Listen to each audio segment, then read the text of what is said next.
Berclair, fifth graders. How are you? I hope that you have had an amazing week. I am so happy to see you. We're going to be fired up. We're going to be ready. It's time to go. It's time to get this knowledge. Let's do it. All right. So, on last week, we learned about the author's point of view. And so, on this week, what we're going to be doing is that we're going to be analyzing similarities and differences of point of views. So we always want to make sure that we are reiterating helpful tips so that you can be successful when you are completing your assignments. Number one, please make sure that you subscribe to the YouTube video channel. Please make sure you subscribe. That's the way you're going to access it.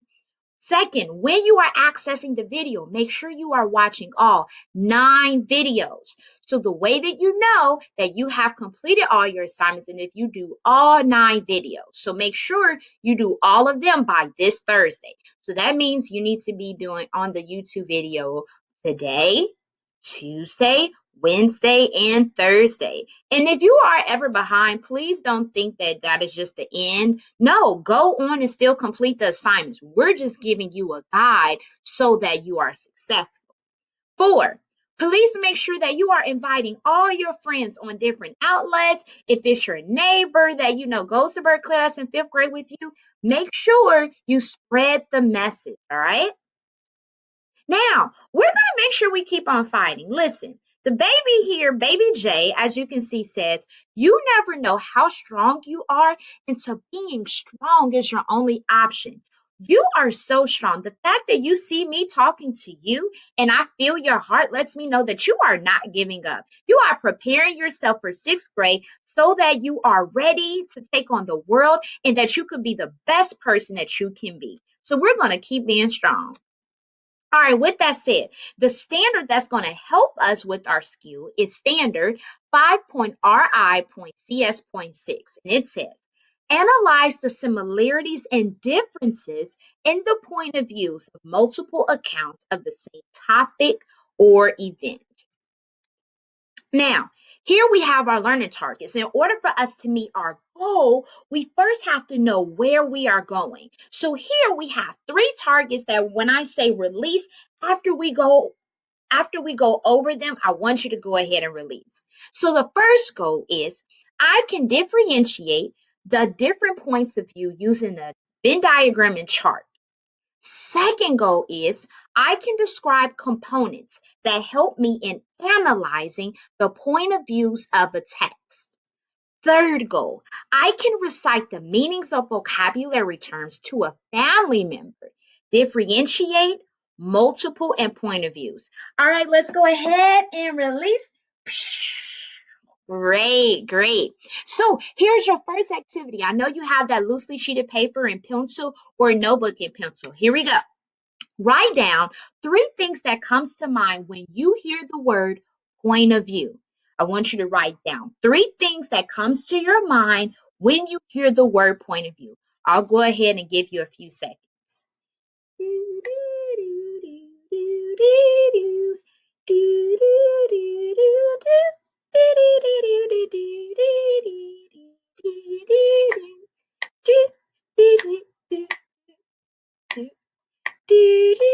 5 seconds. Do, do, do. Do, do, do, do, do, do. Do. Okay, time is up. Now remember, if you think that wasn't enough time, please feel free to stop the video right now, pause, and then when you're ready, go ahead and press play. All right, let's keep going. So here our word is multiple. So multiple means having more than one, having more than one. So here we have the Powerpuff Girls, instruments, and books. I have multiple pictures posted. Multiple meaning more than one because I have the Powerpuff Girls, the instruments, and the books. So here is what I want you to do. It's going to get a little spicy, okay? All right, here we go. So first, I want you to comment in the YouTube section below. I want you to answer the following questions. So first, make sure you write your first and last name. Now, here is your question. Out of the 3 images above, Powerpuff Girls, the instruments, and the books, which would you want multiple of and why? So out of the three images you see the Powerpuff Girls, you see the instruments, and you see the books. Which one would you want multiple of and why? And remember, multiple means having more than one. So which would you want to have more of? More of Powerpuff Girls, more of instruments, or more of books? I'll go ahead and give you some time, and then we're going to get started. But remember, time is in seconds. Ooh, ooh, yeah. Ooh, yeah. Ooh, yeah. Ooh, yeah. All right, we're going to keep on going, but remember, if that's not enough time, please go ahead and press the pause button. All right, let's go ahead. So here, our second word is differentiate. Let me hear you say it with me. Differentiate. So differentiate means when you recognize what makes someone, I should say, or something different.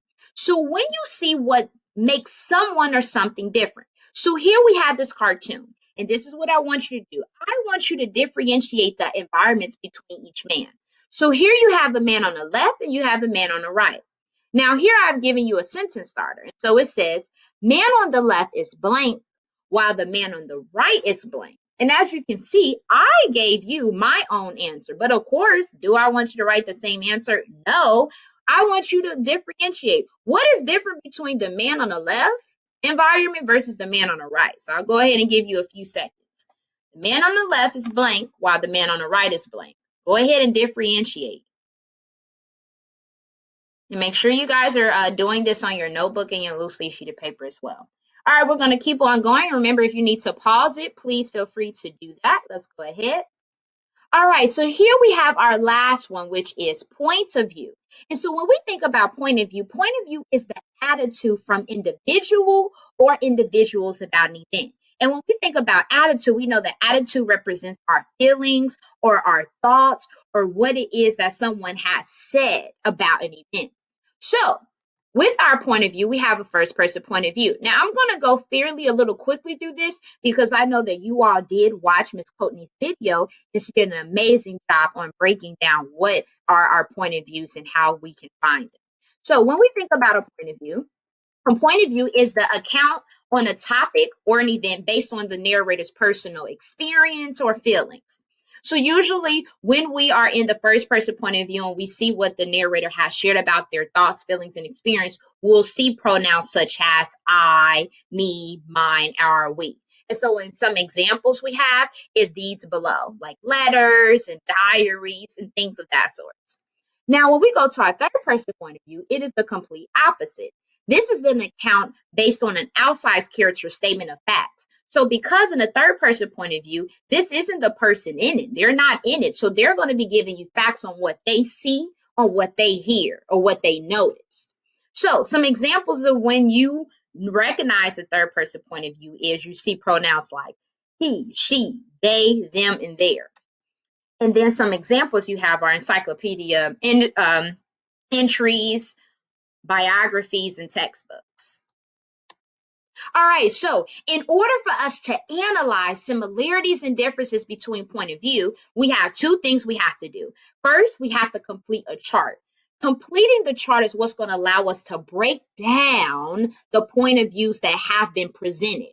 Because you just don't all of a sudden assume and know what the point of views are. You have to dissect. What is the story? What is the point of view? And in breaking it down, you're able to get the point of view by looking at the following 5 components. So the first component is setting. Now, remember in our learning target, we said, I can identify the components that will help me to find the point of view. This is this learning target. Setting, that's our location. Character, who told the story? Problem, what is the challenge? What is the conflict? Feelings, thoughts, actions toward the problem. We're talking about emotions. We're talking about what ideas have come to mind. And lastly, solution. How was the problem solved? So after you have read the 2 texts, you're going to dissect each text point of view by looking at these following components. Now, after we have filled in information for each of these stories, then we are then able to go to the written response.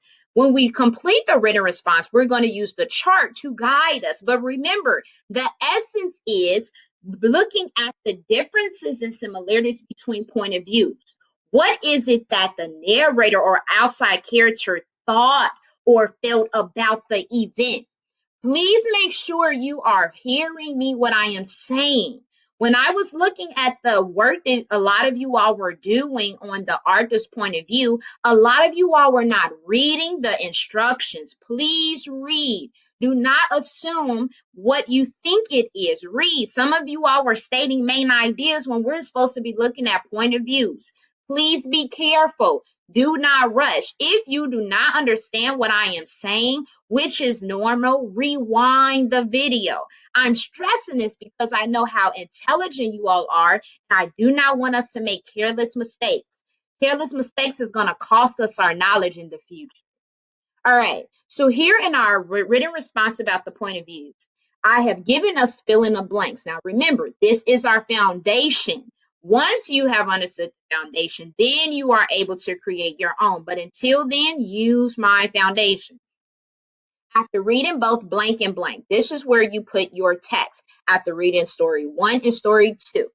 The point of view of the stories are similar because they explain how blank. So when something is similar, we're seeing what is it that's alike in stories 1 and 2? What is it that they have that's alike of the points of view? The points of view. So that means that after we complete all of this, we are now bringing things together. What is their thoughts or feelings about the event? What do they have that's both similar? Next, now we're going to be looking at the difference. On the other hand, they differ in point of views because in story 1, now I'm only focusing on story 1 right here. The narrator thinks or feels blank about blank. What does the narrator think or feel about that situation? Notice how I said think or feel. That's optional. That is optional.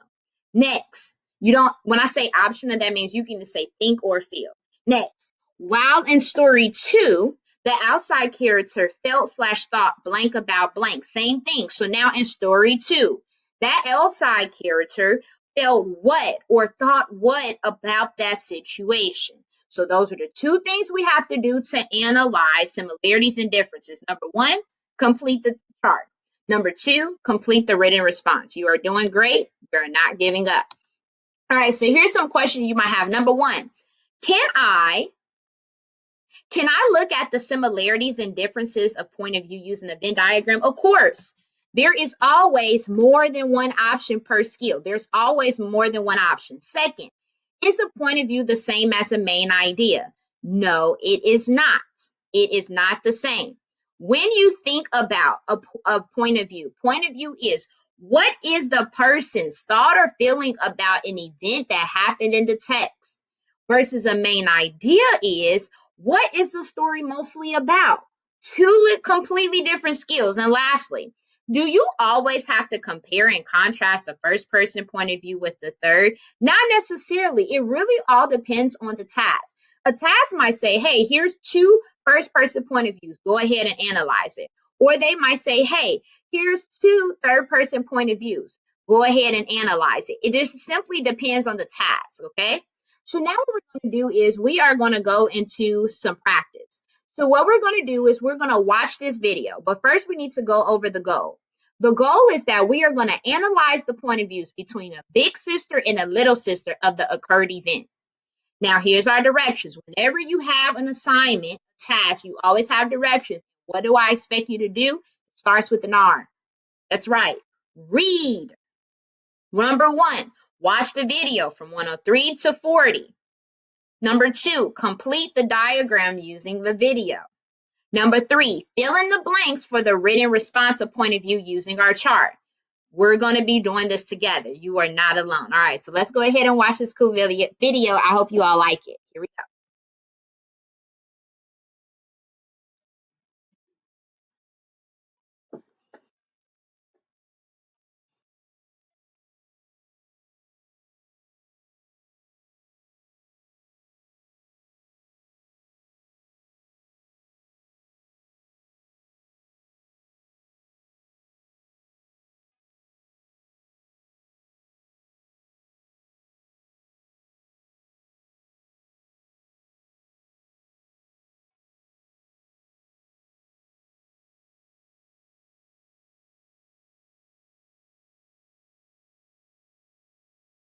All right, so there is our video. So now we're going to take the information that we have and we're now going to complete the chart. And I'm going to show you exactly how to do that. Okay. All right, so here I have completed the chart, but we're going to break it down. So in story one was about our big sister. Now remember, if you need to go back and play that video over, go ahead and do so.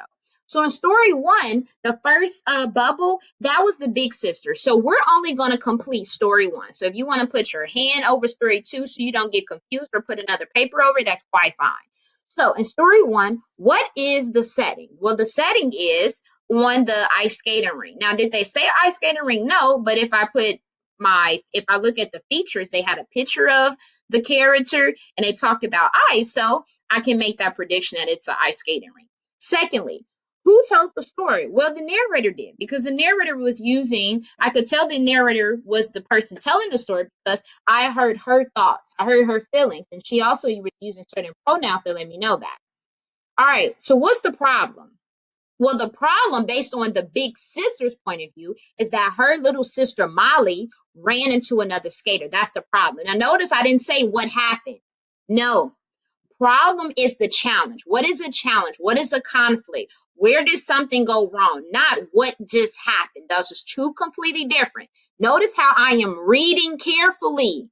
The more carefully you read, the more you are increasing your percentage of your correct and accurate answers. Next, feelings, thoughts, actions towards the problem. Well, the situation was that the narrator thought the situation was terrible.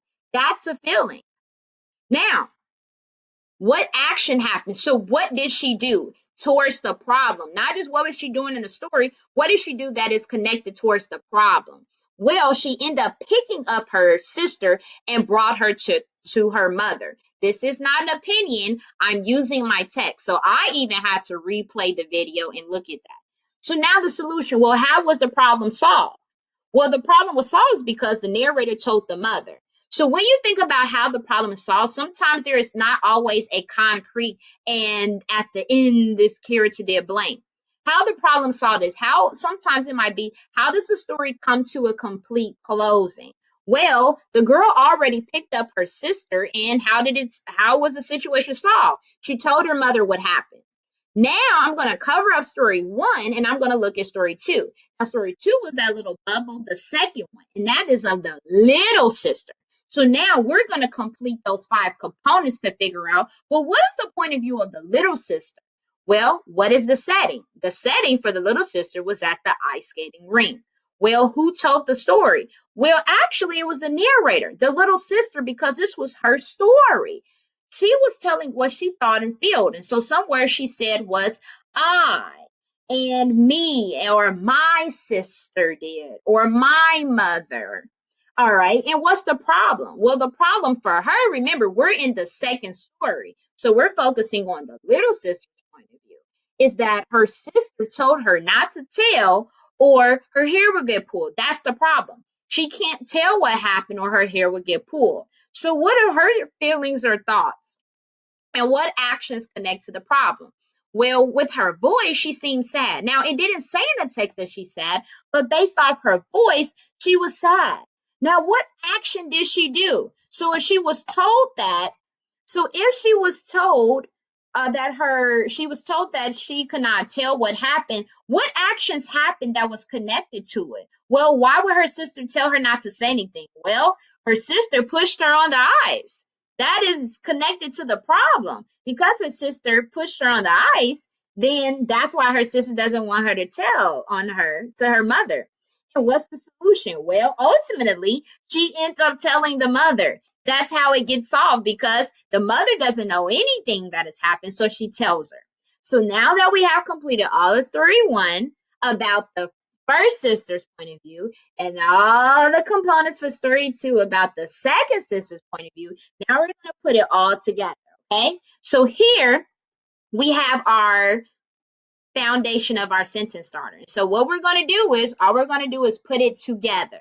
So after reading both story one and story two, the point of views of the stories are similar because they explain. Now, what is it that makes these point of views similar? So what is it? What thought or feeling that's both similar? Well, both of them are explaining about their experience of ice skating with their sister.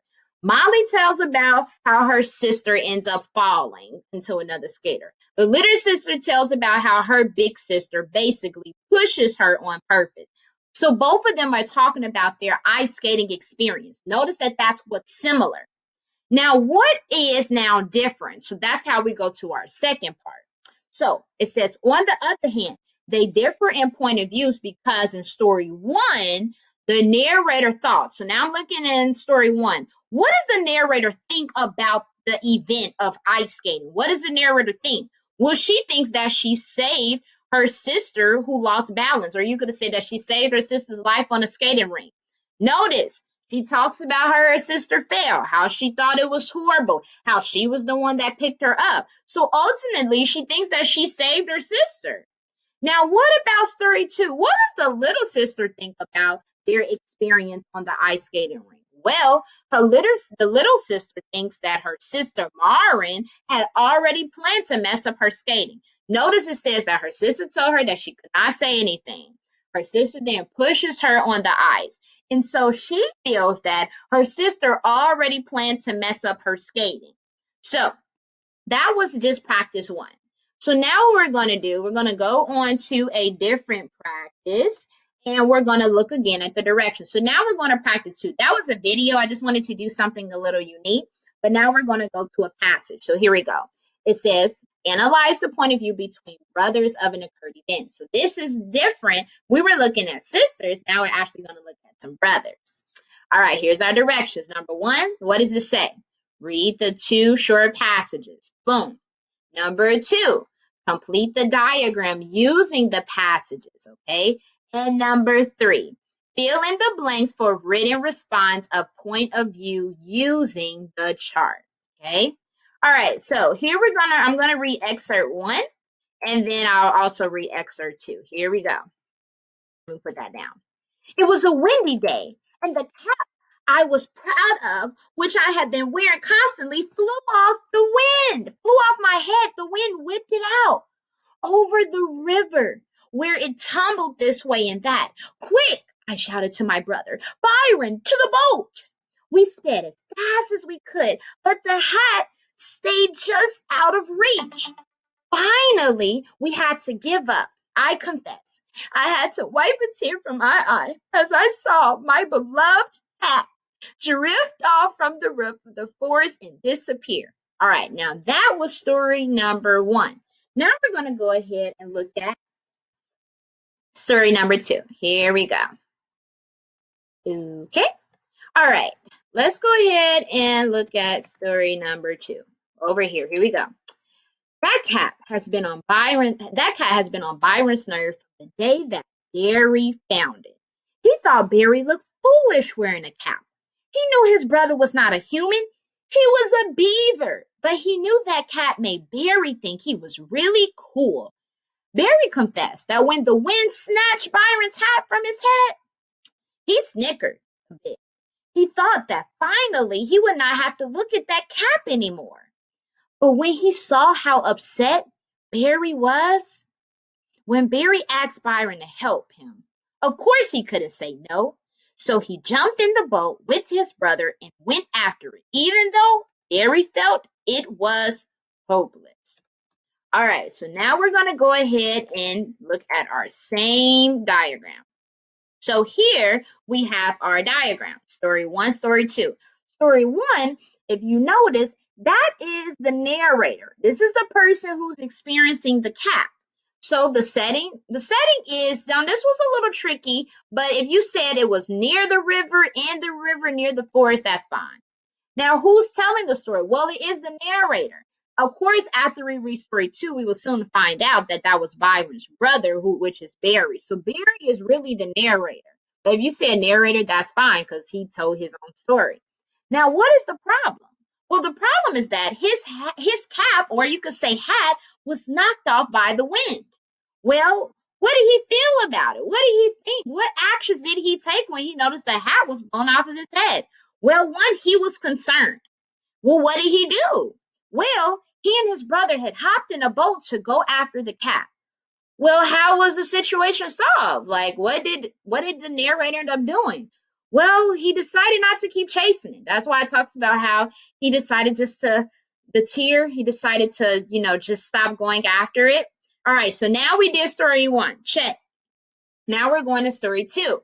So in the second one, this is different. If you notice, this is an outside character who is looking at both Barry and Byron. Okay.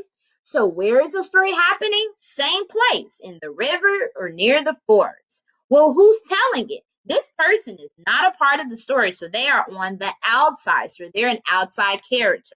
Well, what's the problem?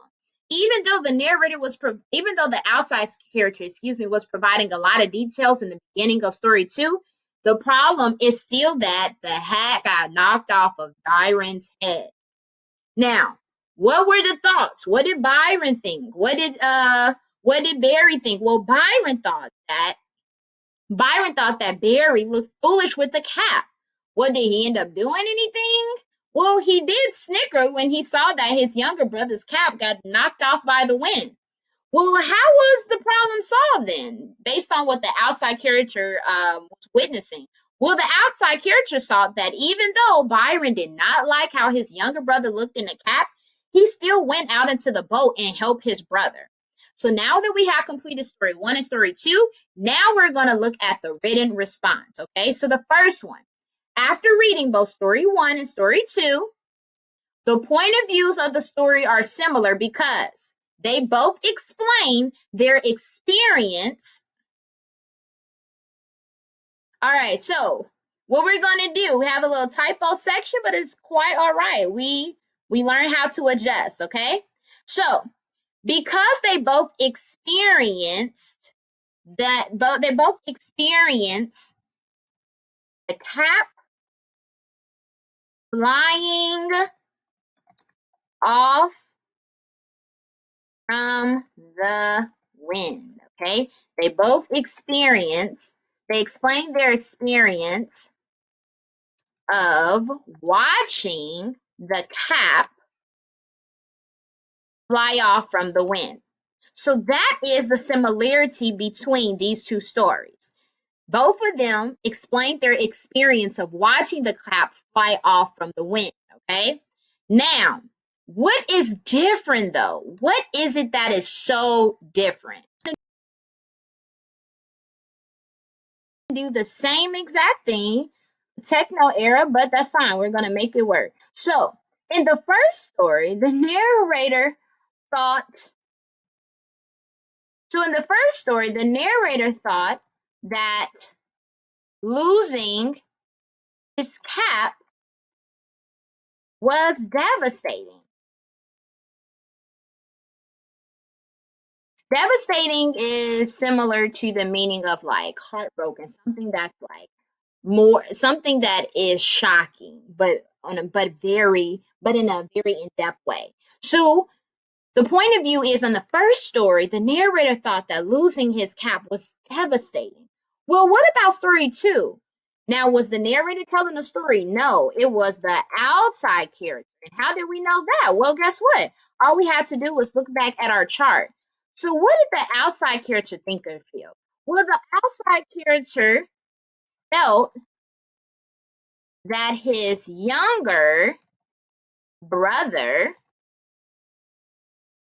now we're not going to say his, we're going to talk about Byron, because remember, the outside character is not in the story. So in story two, the outside character thought that Byron's younger brother was foolish for wearing a cap. So I'll go ahead and I'll make it bigger so that we can now see our finished product. Okay, so here we said that, on the other hand, they differ in point of views because in story one, the narrator thought that losing his cap was devastating, while in story two, the outside character thought that Byron's younger brother was foolish for wearing a cap. So now what we're going to do is we are going now to move into independent time. You are now going to do your next activity by yourself. And I thank you for being patient with me, and it's going to be amazing. So here we go. Let's go ahead and go to our next slide. So here we have our directions. Number one, the goal says analyze the point of view between the witnesses of the occurred event. So here's directions. One, read the two short passages. Please read the passage more than once, okay? Second, complete the diagram / chart, same word, using the passage. So make sure that even after you read the passage, please go back to the passages to complete your chart. And lastly, fill in the blanks for the written response of the point of views using your chart. So notice how I have different images. Now, I can't tell you what it's about, but let's just say it's about detecting. All right, so here you have your two passages, okay? Let me make sure my face is out the way. Here you have your two passages. You have passage number one about Jerry as a witness. And then you have passage 2 about Michael as a witness. So make sure you read these two texts. That's your first task. All right. And then your second task is you're going to make sure that you are going to make sure that you complete this chart. So please make sure you complete the chart for story 1 and story 2. So make sure you make all these boxes, complete every component. Then secondly, make sure you fill in these blanks. Make sure you fill in these blanks, okay? And remember, if you need to change a few words of these short responses, it's not a problem, all right? Now, once you are done and you've completed your chart and your written response, go ahead and take a picture, and I want you to send it to my Google Voice number, 901-295-9316. So make sure you take your time. I expect the chart to be big, and please make sure you write your first and last name. I need to know who is this coming from, okay? All right. I want to say thank you. Thank you for watching my presentation. I hope you enjoyed it. I thank you for being patient with me, and I can't wait to see your comment on the comment section, and I can't wait to get all these text messages on my Google Voice number. Love you, and have an awesome day. Bye.